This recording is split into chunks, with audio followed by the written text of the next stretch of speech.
fatigado, cansado, más aún desilusionado del estado actual de muchas cosas.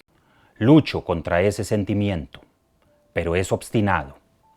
Y digo esto sin drama ni pompa. También es difícil invitar a mis contemporáneos a que no sucumban a la desilusión. No se trata de pesimismo. No soy un pesimista, pues el pesimismo es una doctrina y sobre todo una actitud moral poco defendible. Como decía Bertrand Russell en alguna de sus obras, es probable que, desde una óptica realista, existan tantos buenos argumentos a favor de ser un optimista como de ser un pesimista. Cuestión de perspectiva y ángulo. Más bien, mi desaliento obedece a otras razones mucho más profundas, sintomáticas, diría yo, una de las cuales, de superlativa importancia, es la pérdida del más elemental sentido común en la sociedad actual. Nunca, repito, nunca había visto o leído yo en medios de comunicación, en redes sociales, en artículos periodísticos e incluso en revistas y obras académicas que se defendieran y se dijeran tantos disparates juntos como hoy día. Es una locura en masa, la apología increyendo del absurdo. Pero esa locura y ese absurdo arrastran tras de sí como una abrumadora marejada, y eso es lo verdaderamente peligroso, a millares y millones de individuos, quienes movidos por la propaganda, por las modas, por el entretenimiento o por el mero lavado de cerebro de la publicidad, son capaces de muchas cosas, tropelías incluidas, arbitrariedades, linchamientos, defensa radical de dogmas y creencias descabelladas. Never underestimate the power of stupid people in large groups, advertía el humorista George Carlin. El asalto a la razón, la era de los extremos, el advenimiento del oscurantismo del siglo XXI. Si quien me observa tuviera algún resquicio de duda respecto de lo que digo, apelo a unos ejemplos que tal vez convenzan del argumento, reconociendo que son simplemente eso, ilustración. Resulta que hay 3 intelectuales norteamericanos de nombres Peter Boghossian, James Lindsay y Helen Plumrose, quienes publicaron un total de 12 artículos sobre cuestiones de género con datos absolutamente falsos, inventados en revistas académicas muy prestigiosas. Algunos de esos artículos son los que se comentan en este diario cultural que informa lo siguiente. En el artículo Reacciones humanas a la cultura de la violación y la performatividad queer en parques urbanos para perros en Portland, Oregón, supuestamente los autores citados investigaron a centenares de perros que tenían sexo en los parques de Portland.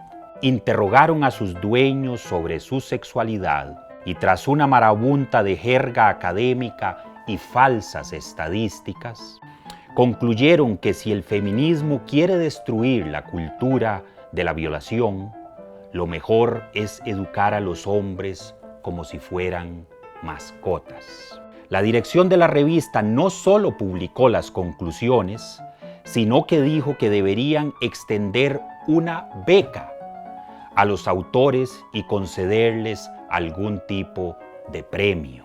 Otro artículo que pasó todos los filtros fue Entrando por la puerta de atrás, desafiando la homohisteria, transhisteria y transfobia del hombre heterosexual con juguetes sexuales, donde recomendaban que los hombres blancos heterosexuales se autopenetrasen con dildos para volverse menos transfóbicos, más feministas y más conscientes de los horrores de la violación. 2 artículos profundizaban en esta línea de forma delirante. En uno, los autores citaban frases de Mein Kampf de Adolf Hitler, sustituyendo la palabra judío por la palabra hombre blanco, con resultados como este. Si no erradicamos al hombre blanco, celebraremos el funeral de la humanidad. En otro artículo, proponían una actividad escolar para que los niños blancos fueran conscientes de sus privilegios, que consistía en encadenarlos al suelo para que las niñas y los niños de otras razas los humillaran públicamente. Al leer ejemplos de semejante calibre, admitidos por parte de intelectuales y personas con una formación universitaria privilegiada, uno no puede más que dejar de darle la razón a Umberto Eco, quien en una entrevista casi estupefacto denunciaba que las redes sociales le dan el derecho de hablar a legiones de idiotas, que antes hablaban solo en el bar después de un vaso de vino sin dañar a la comunidad. Entonces eran rápidamente silenciados, pero ahora tienen el mismo derecho a hablar que un premio Nobel. Es la invasión de los imbéciles. Es cierto, esta afirmación de Eco es bastante enfática y dura, pero yo creo que tendencialmente correcta. Lo único que habría que agregar respecto a lo dicho por el erudito italiano es que en este caso particular el asunto no se divulgó en redes sociales y por parte de imbéciles, como él nos dice, o charlatanes, como diría yo, sino en prestigiosas revistas universitarias del mundo académico estadounidense. El problema no reposa, estimados señores, en que se digan estos desatinos u otros similares. Al final, se trata de juicios de valor tomados y presentados como si fueran juicios de hecho para justificar la defensa a ultranza de múltiples prejuicios. Este es el menor de los problemas. El problema mayor es que esos prejuicios se imponen como verdades absolutas en detrimento de la posibilidad de las restantes personas de criticarlos o examinarlos pública y objetivamente, sin ser expuestos a la burla, a la censura o a la agresión, como está sucediendo cada vez que alguien se refiere críticamente a los llamados temas de género o de minorías. El problema es que hoy, para usar esa feliz expresión del filósofo alemán Hans Albert, muchas ideas exageradas, sin fundamento o francamente falsas, se han inmunizado contra la crítica y sus defensores actúan ya no permitiendo la discusión, el debate y el intercambio racional de ideas, sino la amenaza, la mordaza y la hoguera, que si bien es cierto no trabaja mediante el fuego abrasador, lo hace a través de la humillación, de la difamación y de la muerte civil de las personas en el mundo cibernético de la Internet. La Internet es hoy el verdugo. Creo que con este epígrafe resumo bastante bien la atmósfera o el ambiente, eso que los alemanes llaman el Zeitgeist, que se vive en la era moderna. Pareciera, entonces, que en no pocos momentos de una cultura, y hoy estamos justamente en uno de esos momentos, el saber racional en sus múltiples facetas, como conocimiento objetivo, como comprensión científica o como búsqueda de la verdad, es más bien un formidable obstáculo para el devenir de muchos eventos sociales. La ignorancia es mucho más productiva, la estupidez más dinámica, la diversión y el morbo son dinamita. Vivimos en la sociedad del entretenimiento, diagnosticaba la filosofía de la cultura. La falsedad y la ilusión son fuerzas poderosas que gobiernan en la provincia de los hombres y determinan frecuentemente el curso de la historia. Mundus vult decipi, el mundo quiere ser engañado, sentenció el escritor Sebastian Brandt, y Thurman Arnold, ese pensador norteamericano casi desconocido, nos advertía que, ciertamente, las personalidades ignorantes e incluso psicopáticas parecen ser mucho más habilidosas en mover a las grandes masas de individuos a su voluntad que las personas informadas y humanitarias. Y en esto no parece haber signos de progreso.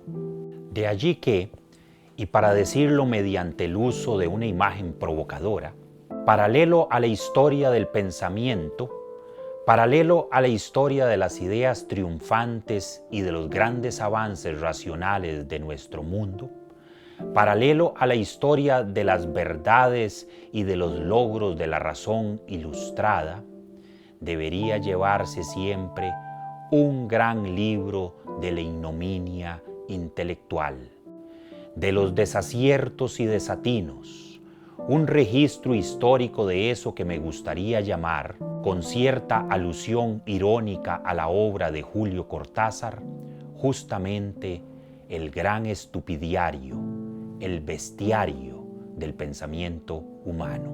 Una obra tal no es posible, ni por razones prácticas ni de principio, pero quizás de esta manera recordaríamos con más frecuencia nuestros yerros y absurdos, nuestros errores y horrores. Aquello que, para valerme parcialmente de la imagen del gran Francisco de Goya, se podría llamar los desvaríos de la razón.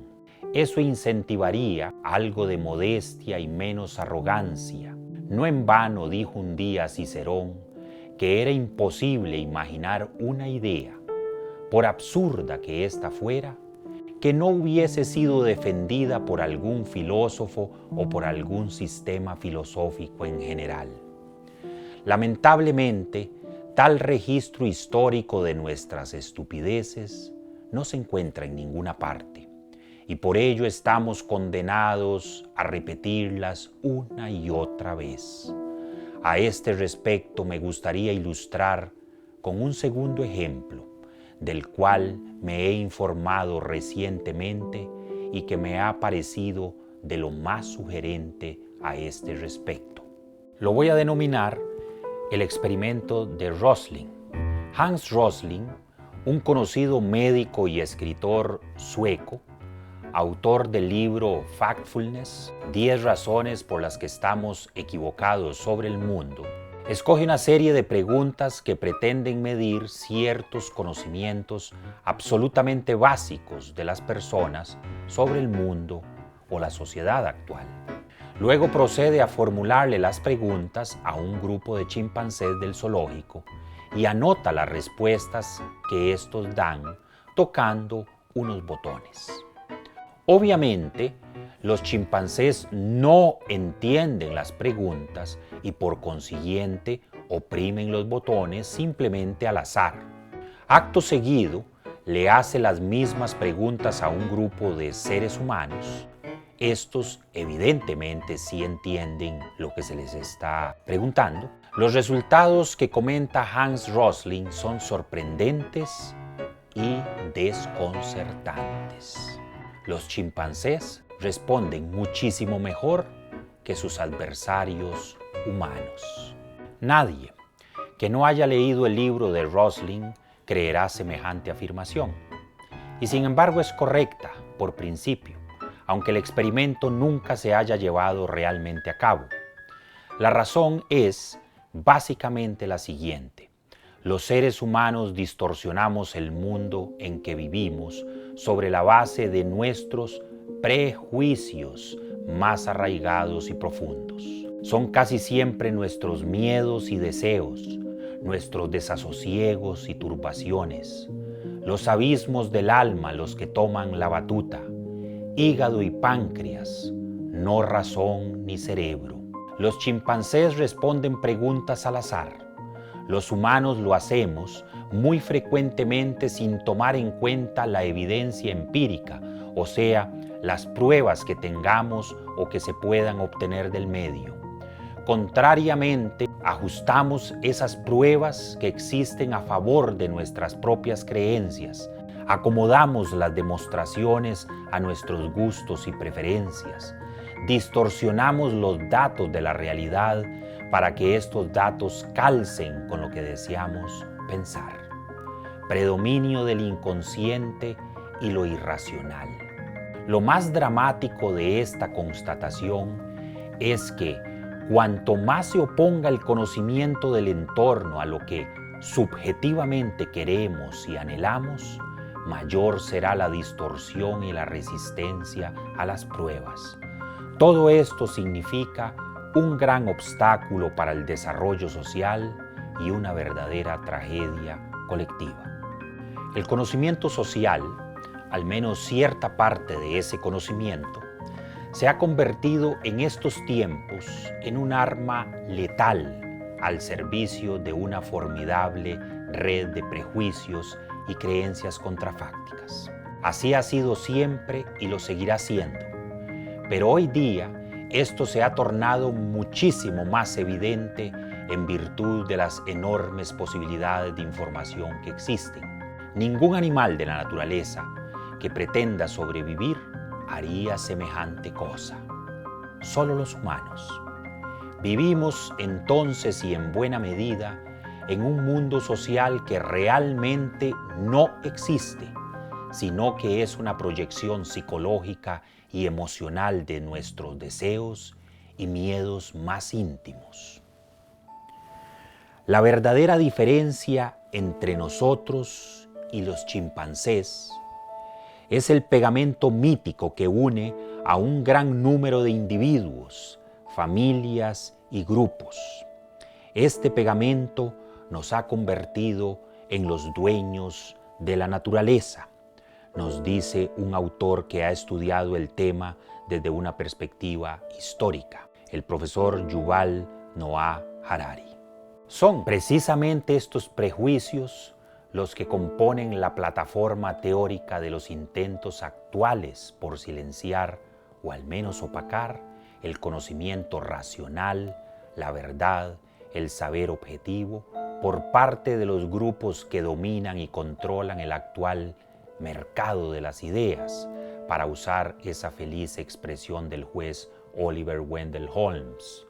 Estos grupos, por su parte, adquieren a veces el perfil de verdaderas sectas o poco menos, dando pie a un movimiento que podemos denominar, en remembranza a la Edad Media, el nacimiento del neo-oscurantismo y de una metafísica del fanático, como me gustaría llamarla.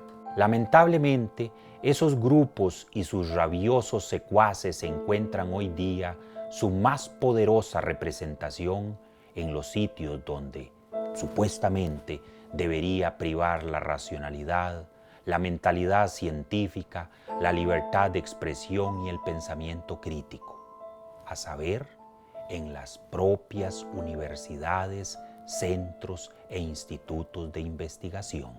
Muchas universidades alrededor del mundo se han transformado en semilleros del absurdo y del dogmatismo. Leamos una cita de un experto en el tema, John Daniel Davidson.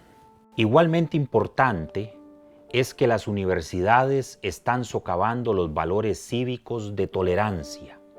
Nos advierte con preocupación este columnista de un periódico estadounidense tomado al azar, y continúa agregando: las normas ampliamente aceptadas, como la libertad de cátedra, que requerían que los profesores se abstuvieran únicamente de los discursos de odio más aberrantes, se han transformado en códigos y tribunales universitarios que investigan a los profesores por solo el hecho de expresar ideas que los estudiantes consideren homofóbicas, racistas o simplemente incómodas. El giro más leve e inocente en una frase o las ideas que los estudiantes valoren como políticamente incorrectas pueden conducir al profesorado inmediatamente a la oficina del decano y costarle así su trabajo, o al menos dejar a los acusados injustamente marginados y excluidos. Todo esto es una reminiscencia de la Inquisición española. Finalmente, es importante dejar bien claro desde ya una advertencia. Las cuestiones que aquí se dicen, en especial las consideraciones críticas que efectúo, no las atribuyo solo a ciertos individuos o grupos, como podría pensarse a raíz de los ejemplos brindados. Esto no es un ataque a la izquierda, pero tampoco a la derecha, o más bien es un ataque a la izquierda y a la derecha y a los del centro. Ni Trump ni Maduro, ni Fidel ni Bolsonaro, ni las feministas radicales, ni los violadores de mujeres, ni los ecologistas, ni los asesinos ecológicos en serie. No importa de dónde provengan los absurdos, las falacias, los sinsentidos o los extremos. Ellos se combaten por igual en la medida de las fuerzas propias. Intentar emanciparse de la voluntad del Padre, la autoridad social, como decía una vez Sigmund Freud. Ser un nómada en el mundo de las ideas. Un desterrado del club de los fanáticos. Los irracionales no tienen proveniencia específica ni pedigrí exclusivo. Ellos abundan. Ni tampoco el dogmatismo, el fanatismo y menos el delirio que frecuentemente ataca a los mortales. Si algo nos enseña la historia de las ideas, es que el pensamiento crítico, la búsqueda desinteresada de la verdad y la reflexión son antinaturales. Es más, estas actitudes son, en cierta medida, actos de heroísmo. Cultivarlas presupone oponerse no solo a variados obstáculos externos, presiones sociales, modas, el deseo intrínseco de encajar, el lavado de cerebro de las ideologías, la costumbre, los ídola tribu a los que refería Francis Bacon, el poder vivificante de la ilusión del que hablaba Ernst Kantorowicz, sino también presupone estar alerta y en guardia contra uno mismo, quien no deja de ser propenso al autoengaño y a buscar confirmar sus propios deseos e ilusiones. El enemigo también duerme en nuestra cama, sueña con nosotros y nos arrulla en sus brazos. Es dentro del contexto descrito, dominado esencialmente por el dogmatismo, el predominio de movimientos sectarios y el fanatismo, que cabe preguntarse lo siguiente. ¿Es posible aún la libertad de expresión? ¿Qué queda de ese concepto, defendido por todos en la teoría, pero atacado y estrangulado por muchos en la práctica? ¿Es siquiera posible hablar hoy día con algún margen de sinceridad y honestidad intelectual de una libertad de expresión en el debate de ciertos temas controvertidos? ¿Existe realmente la libertad de expresión en las universidades? ¿O se ha convertido esta libertad en un espejismo que se desvanece y distorsiona con la cercanía de la mirada? ¿Están construidas nuestras libertades modernas con materiales de adulterada calidad? ¿Y caemos en cuenta que los espléndidos tesoros en los que creemos están, en realidad, formados por cristales y piedras sin ningún valor? Si de verdad, señoras y señores, nos encontramos en la era del neooscurantismo, como hemos diagnosticado y vaticinado, valiéndonos de una cierta generalización, entonces, ¿tiene sentido hablar de libertad de expresión? ¿En qué ámbitos? ¿Con qué límites? ¿Con qué objetivos? Estas son preguntas trascendentales sobre las que, quizás, valga la pena reflexionar más a fondo en otra ocasión. De mi parte, y contracorriente, concluyo con aquella hermosa frase de Arthur Schopenhauer: el embrujo de la distancia nos muestra paraísos que luego se desvanecen como espejismos, tan pronto como nos hayamos dejado ridiculizar por ellos.